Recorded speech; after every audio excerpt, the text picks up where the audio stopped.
Praise the lord. ఆదికాండము 13వ అధ్యాయము 5వ వచనము. అబ్రహాముతో కూడా వెళ్ళిన లోతుకును గొర్రెలు గొడ్లు గుడారము ఉండెను గనక వారు కలిసి నివసించుటకు ఆ ప్రదేశము చాలకపోయెను. ఎందుకనగా వారి ఆస్తి వారు కలిసి నివసించలేనంతగా విస్తారముగా ఉండెను. అప్పుడు అబ్రహాము కాపురుల మధ్యను లోతు కాపురుల మధ్యను కలహము పుట్టెను.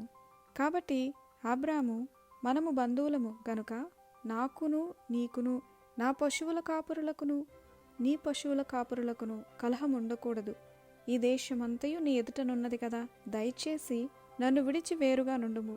నీవు ఎడమ తట్టుకు వెళ్ళిన ఎడల నేను కుడి తట్టుకు, నీవు కుడి తట్టుకు వెళ్ళిన ఎడల నేను ఎడమ తట్టుకు వెళ్ళుదునని లోతుతో చెప్పడం జరిగింది. లోతు తన కన్నులెత్తి యోర్దాను ప్రాంతమంతటినీ చూశారు. యెహోవా సొదొమ గొమొర్రా అను పట్టణము నాశనము చేయకమునుపు సోయోరుకు వచ్చు వరకు అదంతయు యెహోవా తోట వలె ఐగుప్తు దేశం వలె నీళ్లు పారు దేశంగా కనబడింది.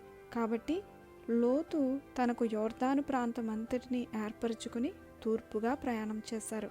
అట్లు వారు ఒకరికొకరు వేరైపోయారు. అబ్రహాము కనానులో నివసించారు.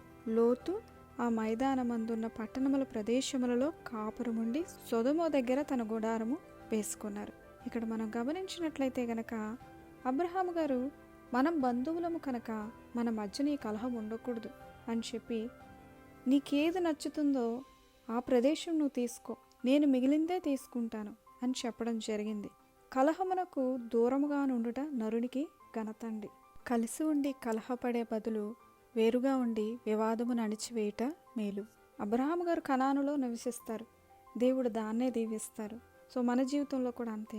మనము మన బంధువులకు మధ్యన కలహములు లేకుండా సమాధాన పడినప్పుడు అబ్రహాము గారి వలె మనము కూడా మనల్ని మనం తగ్గించుకున్నప్పుడు దేవుడే మనల్ని హెచ్చిస్తారండి.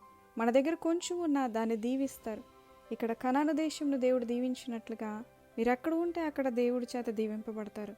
లోతు గారు ఎంచుకున్న సొదొమ అనే ప్రాంతము మొట్టమొదట చూడడానికి చాలా అందంగా కనబడిన తరువాత దేవుని ఉగ్రత ప్రాంతం మీదకు వచ్చి అగ్నిగంధకములలో నాశనం అయిపోయిందండి.